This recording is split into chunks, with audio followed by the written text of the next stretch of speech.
Hey guys, what's up? It's me, Thomas. Tonight we're back here with Josh Scorcher with the top 10 2021 fails. So, as of now, considering I already did the 2022 fails, this is the last of the fails countdown. So, once the year is over, we'll be seeing the 2023 fails. So far, I don't think I've seen many. But, hey, I've been wrong before, so, well, we're about to see. I'm actually kind of curious to see what happens. So, without any further ado, be sure to like, subscribe for more. Hope you enjoy. Let's relive the 2021 fails. I really have nothing else to worry. Let's go. There we go. Welcome to the industry. Come and tag along. When you think it can't get worse, we always prove you wrong. We've got Hundreds of fails, some harmless, some not. And digging deeper always makes it worse than you thought. Welcome to the industry. Sit Then and grab a snack. Would you like to to see see big companies get all their data hacked? Wrong region. Too bad. Want early access? Well, you're paying 60 bucks for their beta test. Welcome to the industry. Here it really rocks. Gambling's legal when you play on Twitch or call it a loot box. Surprises, fun presents are some of its names. Your kids put you in debt and it's not to blame. Welcome to the industry. Charming and macabre, where developers are overworked and then they lose their jobs. We've got scalpers and scammers and big exposés and a bunch of Reddit users who scribble Wall Street by buying a bunch of GameStop stocks. Welcome to the industry. Here it's pretty sweet. All the AAA big budget games releasing incomplete. Whether software or hardware, they enter the fray. Then cancel all their projects, throwing millions away. God damn it. Online distribution, execution up in smoke. Simultaneously, the companies are bigoted and woke. Where the shooters are all looters and the promise features neutered. Crappy ports for your computer, fake reviewers, shaky rumors. We're eternal with the journalists who tell you that you're bad. Condemning games they never played and gaming skills so sad. Normal mode too difficult, pay so you can win. Filling all your games with different microtransactions. Could I interest you in everything except for a game? We're selling bits of everything, but not a game. Circuses of services are what this place became. Trying to be everything, just not a game. Pay a buck to roll something, part of the game. A little chance of anything, enjoy the game. Dummies give us money, so we'll always say the same. Anything and everything comes with your game.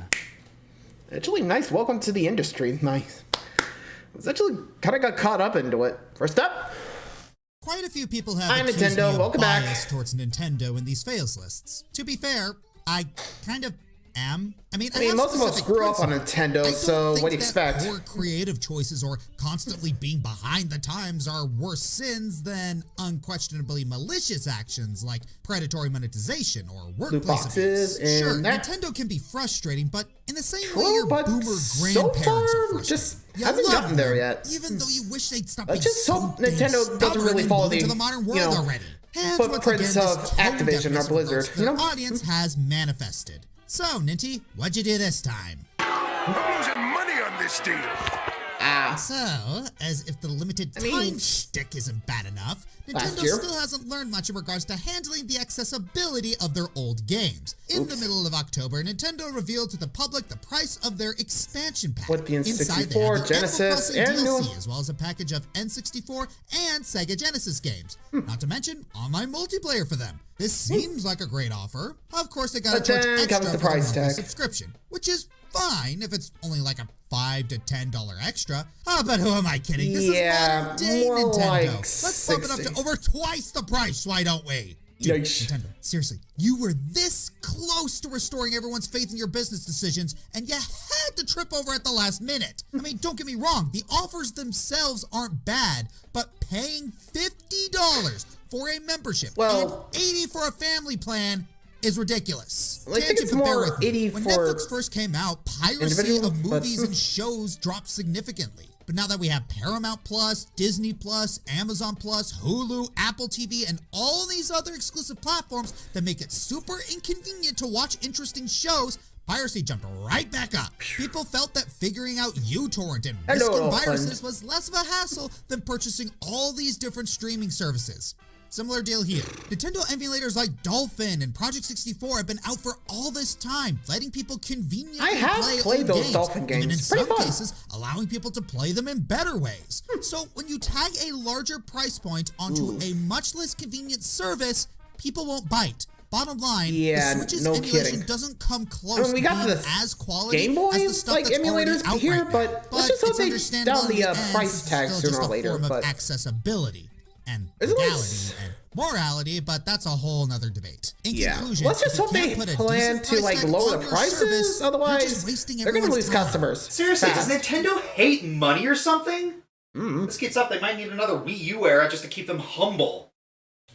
Or Dummies just give us something to money, remind so them we'll always to stay the humble. same. Anything and everything comes Number with your 9. game.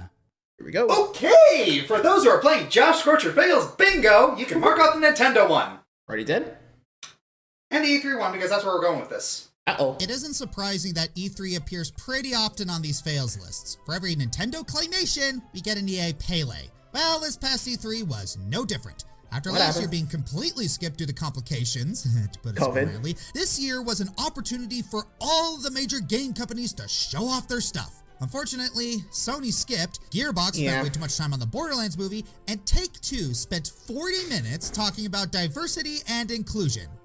Yeah, we're focusing on that last one. For those who don't know, Take-Two is the publisher for Rockstar, aka the guys behind Grand Theft Auto and Red Dead Redemption. And like another open world franchise that announced the 6th game of their franchise way too early, people have been clamoring for news on GTA 6. Well, when Take-Two announced they were doing a 40-minute presentation at E3, people were hyped, only for us to get a super long, drawn-out discussion on woke topics. Whoop-de-doo.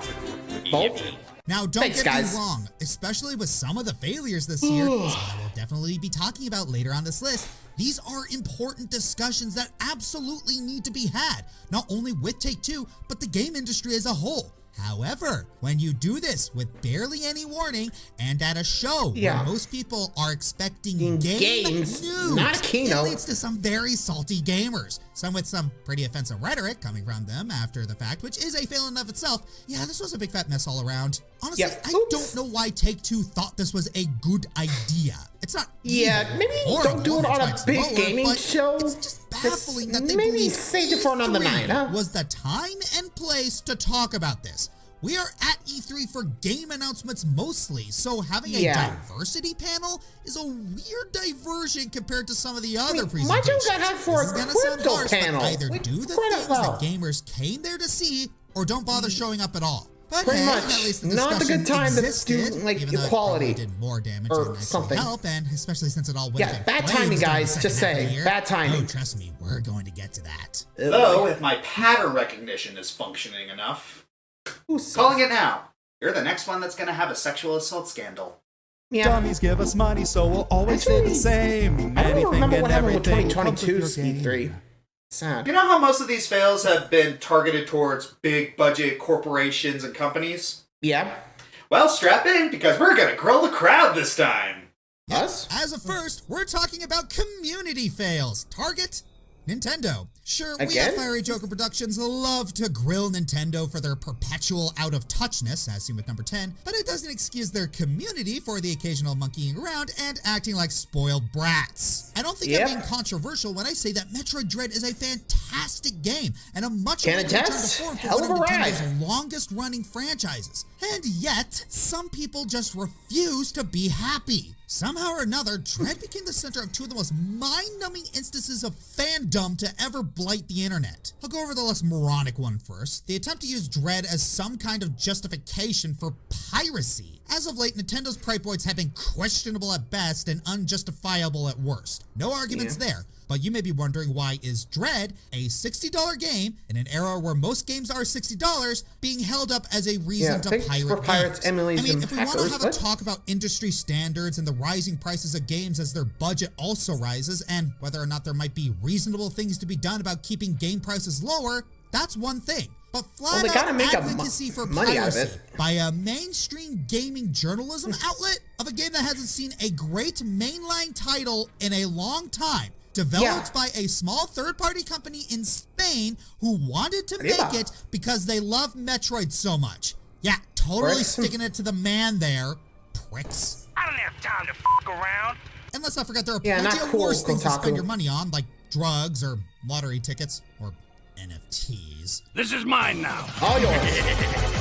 Anyway, moving on to the other thing. It'd Thank be you. one thing if you were expected to think completely outside the box, like with Psycho Mantis and moving your controller ports, but when you fail to grasp something that's been standard operating procedure of a franchise that's been out for 35 years, then You're you have dumb. failed at everything. Metroid has taught players to shoot at walls since the very beginning. Heck, even at the beginning of Metroid Dread. Just because you are so abysmal at following it had directions, free video games, or roam for a both, reason. does not make something poorly designed. It just makes you unable to pay attention. You can dress it up in whatever smarty pants technobabble you want, but when you besmirch and slander a game's reputation and then insult the people who enjoy the game, I have no polite words for what you are, but you are certainly not a journalist. Dumbass. Especially when you try to All I say can say that is Samus you're a needs dumbass. to smile more and try to lift up other M as an example of better Really? storytelling. Kotaku, You're a moron. just don't. Dummies get Like, really? I'll be real. Like, there's the guys, like, I'll be real. Like, I had never played Metroid at all until Dread, and I still had fun. Like, it was a great game for me. Like, and even it took me a while to realize, like, hey, I should probably shoot every, alley. Like, even I took quicker than I'm pretty sure it took than those reporters. Like, seriously? And, God. Sometimes you gotta wonder who's, like, I feel like the gaming industry is just full of idiots sometimes, Whether it be fans, creators, like, you gotta know, right? As then again, I'm pretty sure a lot of industries have idiots. It's kind of a thing. I think, don't remember who said this, but there was like two things like permanent in like human society. That's greed and human stupidity or something.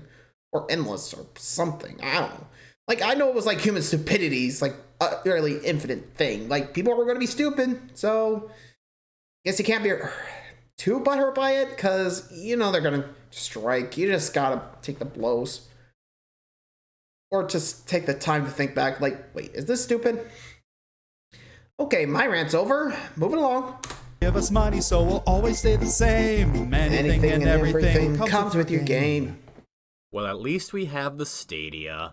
The Yes. Stadia's dead. As of now, it's not. yes, But it feels like is. It's slowly getting there. As I said multiple times this year alone, as of the now, Stadia it is. just plain sucks. Really poor marketing, a very minuscule library, an abysmal Yeah, launch, and not yet, the, for some strange best way reason, to go about it's it. still alive at the time of this video. However, it's becoming obvious that Google is losing faith in it. What was the first major sign? Well, notice most of its titles are third-party games. Well, that's weird. Didn't they have Yeah, games of their own? because Well, kind of yes, kind of no. They did have a first-party basically, dev studio no. called Stadia Games and Entertainment and even acquired Typhoon Studios to help come up with games for the system. But notice I said did. Past keyword tense. did. That's because in February me guess, they 2021, killed it? they pulled the plug on SG&E, which in turn caused Typhoon Studios to close its doors. They wanted to focus more on making the Stadia more open for third-party publishers. So basically, Haven't we they're seen that desperate for before? attention, and yet Oh, don't yeah. have the I- brainpower to realize that third-party games can only take a console or system so far. Especially since, let's face it, no one's gonna give a hoot when you fail to impress anyone. Let's see, they shot themselves in the foot yet again, they destroyed a fellow studio, and cost probably thousands of people their jobs. Any other skeletons in Stadia's closet? Oh yeah, how about the fact that they lied to their devs? Actually, they Really? did worse than lie. They butter the team up with an email singing their praises on all the hard work they've done. And then a And week later, then- big slips galore. The team didn't even find out about the Scum. closure until the very Me. day it was announced. Sounds like Heroes of the Storm all over again, still not salty. Then they tried to cover their butts with a lot of excuses like the cost of game developing is going up. Yeah, no crap. Or passing the buck on Microsoft and Bethesda. They even tried to blame the pandemic. Okay, yes, the Karen cough did a lot of damage to industries all over. But you it could have didn't just tell you stand to lie up. to Like, your workers. you're a now, multi-billion-dollar did it, Google? company. It's You- abundantly clear that Google's You have lost some faith stuff in to the lie Stadia, about. and it feels Come like on, the only guys. reason it's Like, still seriously? around is because of contracting reasons. But at this point, I think they'd be better off Yeah. just pulling the plug. As if hurting itself wasn't bad enough, but to fool the ones who actually wanted to make it work and leave them with nothing? there be no more excuses.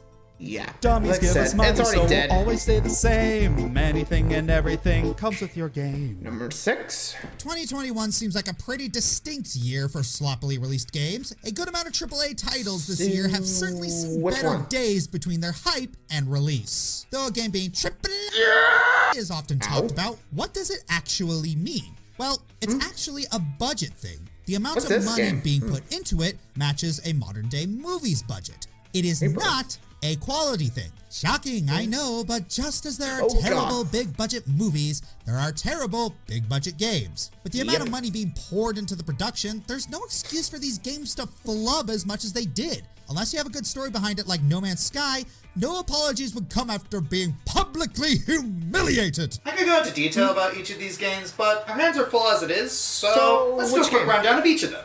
Baldur's Gate 3. Boy, I just love paying $60 to a company to beta test their glitchy as hell product, especially since I still can't play my favorite class. Alright, Final Baldur. Fantasy VII Remake, PC port. Do they even test these things before shipping them out? Holy fudge balls, look at this! Look at this! Outriders, Anthem but better? Psych, it's another underwhelming looter shooter with balancing so poor, it's basically unplayable. We'll fix it later. A little late for later. Pretty Battle much. Wonderworld, Knight's spiritual successor done wrong. Limited controls, recycled power-ups, and Oh, confusing no. level design. Ahoy! Heck, you don't even play as Balin. You know, the character based off of Knights himself. Battlefield 2042. Glitches, console crashing, and a lack of basic features for a competitive shooter. And again, this is EA and Battlefield. What were we expecting? D&D, Dark Alliance. Looks like someone found out how to attach a camera to an object in Maya. I mean, hey, we should throw our name on this third-person hack and slash game. Does it have anything people love about D&D in it? Besides monster designs, no. Anthem almost lasted an entire year. Was finally killed for good this year. Most people already have the story of what happened to Anthem, so Seriously? I'll just give you a quick the point? rundown. We now go live to Ari Burnham with the report. So what happened, What do Ari? you got? Anthem came out. What was it like? What's Not that? very good. That what happened? EA got blamed. That what happened? Expose came out. What did it say? Hey. Mostly BioWare's fault. That what happened? Anthem next announced. Time to come out. EA killed it. Thanks, Ari. It's pretty no. sad that we've fallen so low that Yeah. we're celebrating the absence of bad rather than the Sheesh. presence of good. Standards have fallen so low that things that were standard back then are exceptional now. Well, then again, people still find a reason to complain about good things, so I guess these games also built a lot People of always gonna instinct for complain, you know? critique, for better or for worse. Dummies give us money, so we'll always stay the same. Anything and everything comes with your game. Number 5. I know I just spent a whole countdown Yeah. entry talking about the different games that got buggy releases, but I'd be remiss if I didn't talk about the big buggy game from 2020 that was released. Cyberpunk 2077. 2077. A game that was so buggy that it only got an honorable mention on last year's list. Though to be fair, last year was pretty bad. Well, if Yeah. you thought that once the game was released, everything would be better, you thought wrong. Things got way worse after the fact. The console version of the game wasn't ready at launch, causing So they Sony had to to take refund it off it. their store and refund a bunch of people who bought it. When 2021 actually began, Poland's Competition and Consumer Protection Office made inquiries into CD Oops. Projekt to see how it was going to turn things around. So, Well, CD who Projekt rushed decided it? to spend Just the like next to few know. months working their already super exhausted employees just a bit more to fix all the immediate issues. Well, things got worse as hackers decided to access CD's internal network and demanded payment in exchange for not leaking info. And then March came around where And CD that's why Projekt you gotta finally got really their try crap to together and update convinced Poland to cybersecurity. back off by giving them a plan of attack for Cyberpunk and a marketing strategy to prevent hype with future games. Too bad that investors had enough with CD Projekt's BS at this point and decided to sue them due to misleading statements made about Cyberpunk's performance on the PS4 and Xbox One. These multiple whoops. lawsuits eventually merged into one large one that Cyberpunk is still dealing with today. Or at least at the time of writing this entry. I'll After have to this, look that things up got later. better for the Polish creator. They decided to cut back on hours for their employees by delaying the next-gen versions of Cyberpunk to 2022. And they made a statement that they did it probably due for to the a best. recommendation from the development team and was offering therapy for them for free. Though it boggles the belief that it had to get to the point that free therapy was even needed for a game studio to run. Sony did eventually relist Cyberpunk for PS4 with a recommendation to play it on PS4 Pro or PS5. And CD Projekt eventually started negotiations for a settlement with the investor lawsuit. Nowadays, hope so. I honestly don't know how Cyberpunk is playing. I hear from people that it's much more better. stable They and got a reward PC, for but it. the actual game itself isn't much more special than your average open world game. Never mind reaching the heights of juggernauts like Witcher 3 or Breath of the Wild. More like a Fallout 4 situation, if anything. But this downward trend just made things worse for everyone. And while CD Projekt says they're doing better with their employees, they tried, but it sounds like they just reached too far with Cyberpunk. Dummies give us money, so we'll always stay the same. Anything and everything comes with your game. In spite of everything you've done for them, eventually they will hate you. Cancel culture, a saying of infamy that's become both laughable and frightening in society today. Yes, there are those who deserve to be called out and punished for any wrongdoings they've done, and for the safety of those around them should never find work again. But then there's the unfortunate lot who get dogged on without giving their side of the story, Like Sanders? even if they never meant or did any real harm. Why do I bring this up? Well, now that I got your attention, Scott Cawthon, creator of the Five Nights at Freddy's franchise, announced in June 2021 that he would be retiring from the franchise and turning the reins over to a worthy successor. Half the reason is so that he can better take care of his kids. You know, security breach was like... sweet reason. Until you see the other reason for his retirement. Yep, you guessed it, Scott Cawthon got canceled. Actually, he got worse than canceled. He was harassed, sent death and violence threats, and was doxxed. Good God. I mean, just look at all the good he's done. He donated hundreds of thousands to charities, one of them being for a children's hospital. He created one of the most beloved horror game franchises and took any feedback and criticism gracefully. He took FNAF World off the market to finish it and then re-released it for free with updates. He indirectly gave MatPat a ton of money and actually sponsored and supported the fan games of his own series. So why did people feel this man was horrible enough to chase him off the internet? He donated to Republican candidates. Jeez. And then... That's it. That's really literally Republicans? all he did. Nothing Like, illegal. seriously? He just donated to Republican candidates and some Democrat ones too, but shh. And this is worth getting upset about. I mean, he himself is a Republican. It's kind of within his right to do so. And it's not like he was hurting anyone. He was just trying to live his life and support his party. Oh, and he's conservative. Okay, and it's not like it was a hidden fact that he made Christian-themed games or anything. But I mean, of course, why wouldn't they want to single an average guy out just because of his beliefs? After all, everything is political, Sean.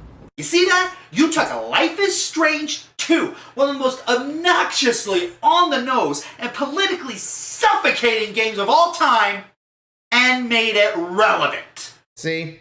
Hail to the freaking chief here, folks. I'm happy to report that Scott stuck to his guns and didn't apologize, and I genuinely hope that retirement is good for him. Because, yeah, I think he didn't do anything wrong. He didn't single out any communities or maliciously attack anyone. He just showed his support to people he believed in. Isn't that the point of a political party? Well, I guess not, since trying to live your life is enough to put it in danger. Is he wrong about his political beliefs? Debatable, but can you honestly take a look at everything this man has done and believe he has malicious intent of any kind? No, really, look at everything this man has done and tell me with a straight face that he deserved to have his life and family threatened. At the very worst, his beliefs are merely incorrect. And even then, no matter where you are in the political spectrum, Democrat, Republican, or any third party, no one deserves to have their family and friends threatened over simply being wrong. Period. Full stop. If you had to put a but after that, think about how you're literally trying to justify harassment and coercion into compliance. And death threats. People are capable of anything when under pressure. Even more so when they can do it under the mantle of the greater good. Dummies give. Thanks, Rokuro. So, yeesh, I completely forgot about that. Poor Scott. He just lived his life and just, well, I guess people were just still butthurt about Trump. Like, think about it. Like, when we think Trump, we usually think Republican or Republicans to Trump, you know, that kind of deal. Which is kind of sad. There are good Republicans, remember, you know? I guess people just get too caught up in the whole, you know, red, blue kind of deal. Why should people just let it go? Like, seriously. Don't focus on the party, focus on the individual, okay? There's, like, both parties have good people and bad people. Like, Jeez, because he donated, like, dude, you're harassing someone over like a good deed he's done. Like, God. Jeez. Like, look, I know he's like retiring, but I just really hope like he does come back to, I mean, he didn't really deserve to go out on that note. Like, let's be real, you know? Like, I think he deserved like a better way to go out, to be honest, you know? Like, he didn't deserve to be canceled. We can all agree. Just kind of wish he had a better retirement instead of having to force retirement because of cancellations. Goddamn cancel culture. I know that's rich, but come on, man. Like, really? Really? Sad. All right, final 3. I know my heart's gonna shrink up. Like, love for humanity is really going down. Give us money, so we'll always stay the same. Anything and everything comes with your game. 3. It seems that with every passing year, the game industry finds more and more predatory monetary practices to exploit consumers. With how bad things are getting, it makes day one DLC seem quaint by comparison. One new trend we saw game companies try to monetize is basic quality of life features. Most infamously, Nintendo paywalled fast travel in Skyward Sword HD behind the Zelda and Loftwing amiibo. Because it's not like amiibos have been known to experience shortages or be a target for scalpers. Nintendo, do you want people to jailbreak their Switch? Because that's how you This get is them how to they jailbreak their Switch!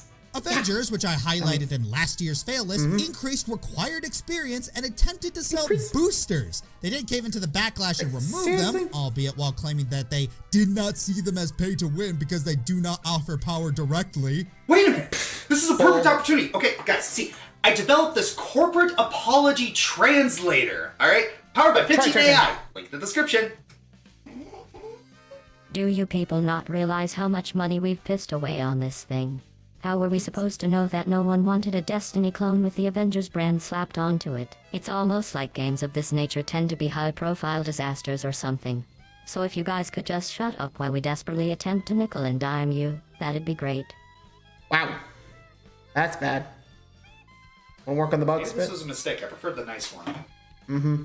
Of course, free-to-play games are no exception to being exploitative. I'm usually willing to give these more leeway since they have to make money somehow, but these games tend to exhaust said goodwill right out of the gate. And nowhere this year has this been more apparent than with Halo Infinite. Yet another incredibly promising game that is being prematurely gutted by its monetization and progression system. Make a long story short, XP is doled out at a snail's pace, and you have to pay for primary colors. If only there were fair free-to-play games out there that don't nickel and dime your progression. This isn't to say that players can't be scummy themselves. This year we saw Twitch streamers jump on the gambling bandwagon. Specifically, sponsored crypto-based gambling. And what a surprise! Said streamers had the odds manipulated in their favor to entice audiences. And many of said audience members are children. Come to think of it, wasn't there a big scandal a few years back with something Martin similar? I don't know. Syndicate Tom? And of course, it wouldn't be an entry about predatory monetization without mentioning our old friend,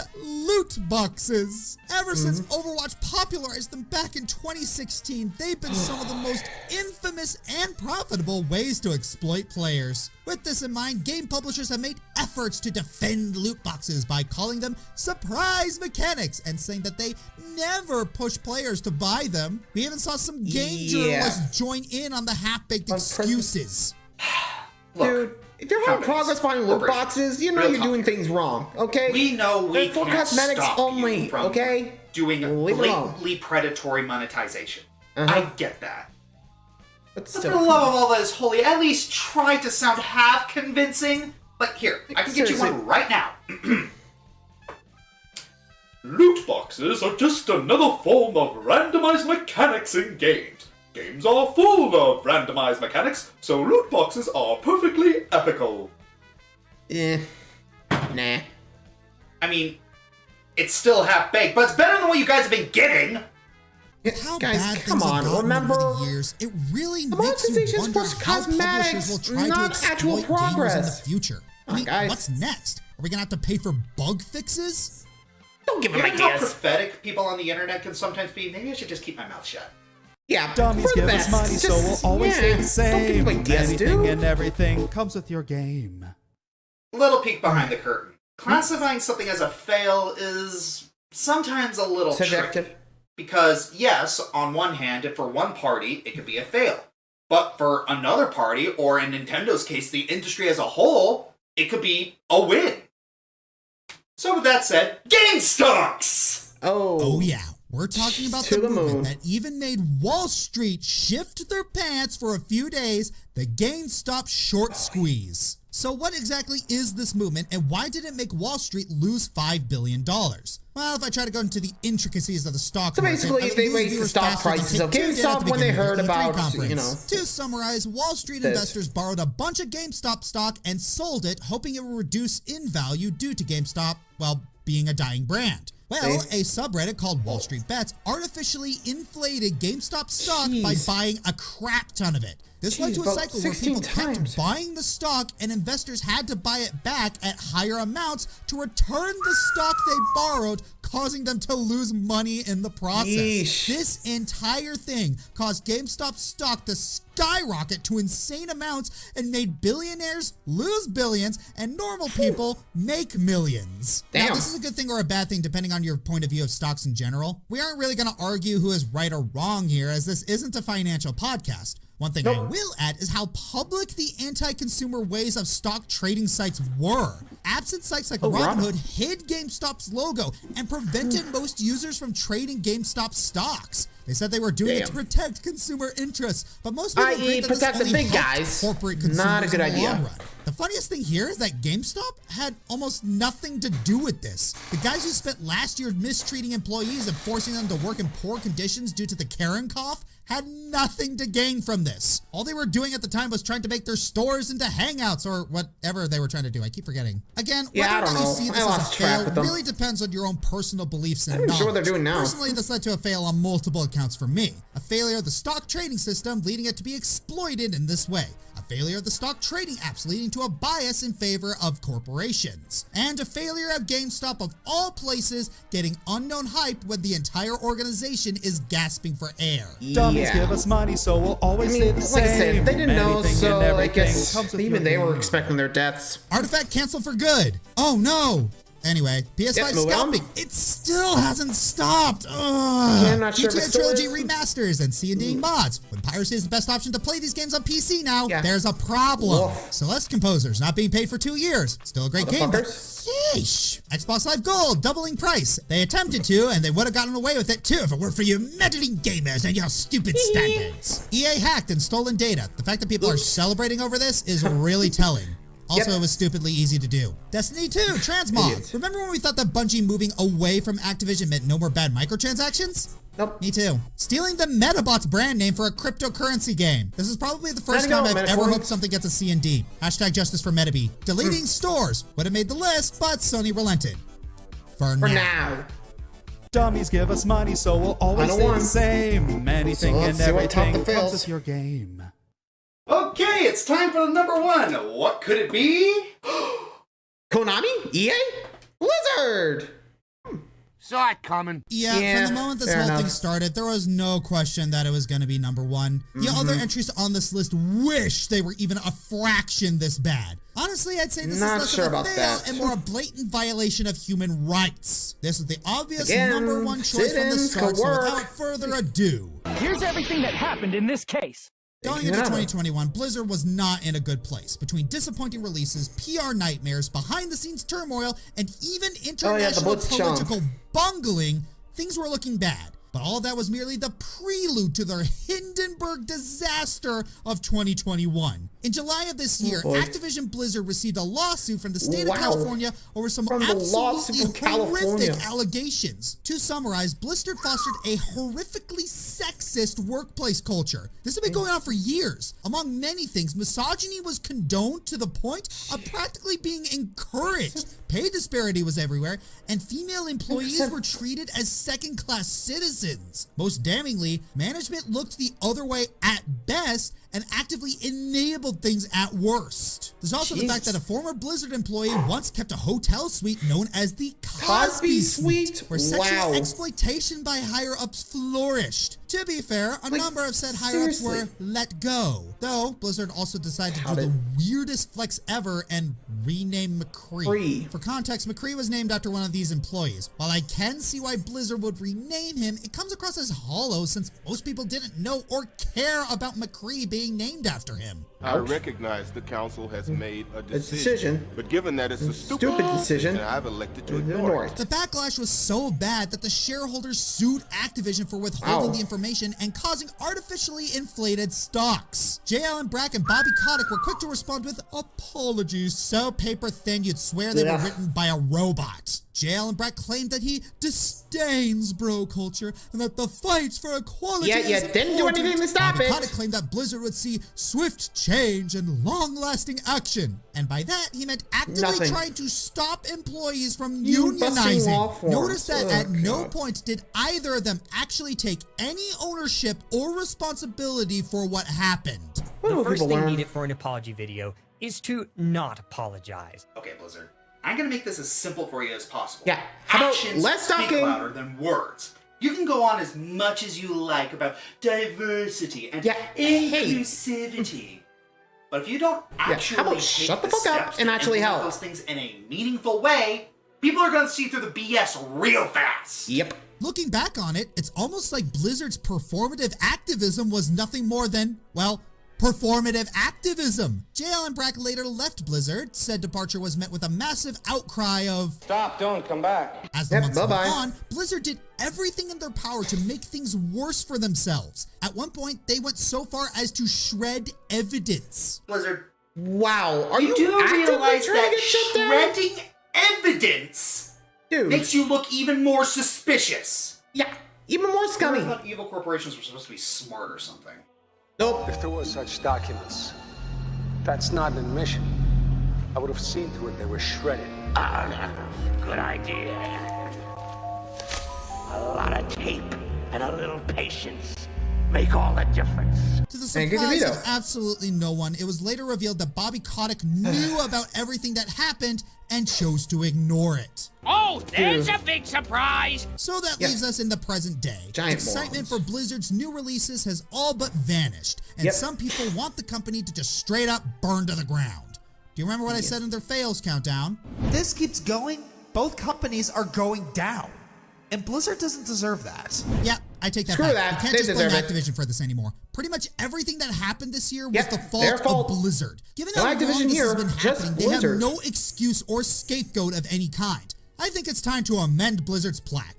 Every voice matters, but some matter more than others. Don't get me wrong, the innocent employees should not have to pay the price for this. They deserve to be in a workplace more worthy of their talents and dedication. And God dang it, I just want to play Heroes of the Storm again without any guilt. Can't I just enjoy a freaking video game anymore without all this baggage attached to it? The price gouging, the ham-fisted politics, both in and out of games, design flaws, making a game unplayable. I just want to play a freaking good video game. I just...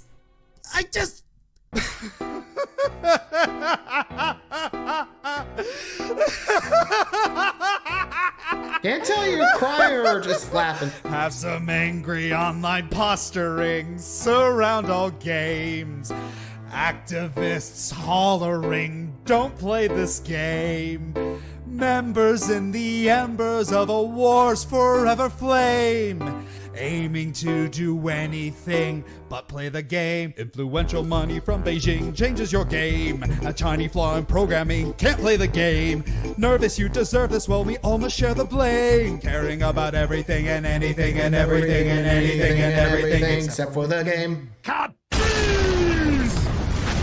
Yeah, let it be known. Sometimes with all this, I feel like the whole video game industry is just becoming really, really toxic. Like, I know people say, like, look, I know people always hope for, like, the next year to be better, but considering we have these fail lists, yeah, I don't see that happening anytime soon. Man. I think with all these years, you think we just, you know, take a breather, take a step back and realize, wow, we fucked up.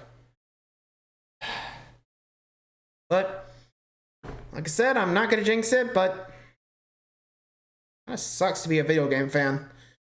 Especially since some of your franchises have been known to be some major errors. Some worse than others, but oof. Anyway, so that's about all the fails I got. So head over to 2022 if you want to continue. Thanks for watching, everybody. Until next time, like, subscribe for more. See ya.